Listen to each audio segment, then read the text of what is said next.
Assalamu alaikum wa rahmatullahi ta'ala wa barakatuhu. Uwa ina muna fatan alkhairi. A wannan darasin za mu koyi yadda ake gaisuwa tsakanin namiji da kuma ta mace da ta mace.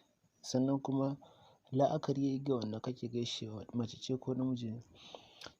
In ka da ɗan uwanka inda safe ne, za ka ce mishi kaifa asbahata, namiji kenan. Shi kuma sai ya ce me asbahatu bi khairin. Idan ta mace ne sai ka ce mata kaifa asbahati, sai ta ce asbahatu bi khairin. Da haka in ta mace ce asbahati, in namiji ne kaifa asbahata. Idan kuma mutane biyu ne kake gaishe da su sai ka ce musu kaifa asbahatu ma, sai su ce mai asbahana bi khairin. Idan kuma ya kasance mutanen sun fi biyu sama da uku sai ka ce musu kaifa asbahatum, sai su ce asbahana bi khairin.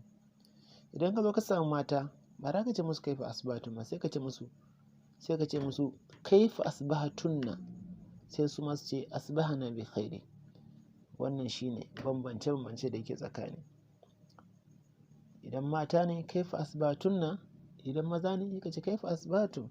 Idan kuma ya kasance jam'in mata da maza ne a haɗe, sai ka haɗa da miri guda ɗaya kurin ka ce kaifa asbahatum, sai su ce asbahana bi khairin. Wannan shine.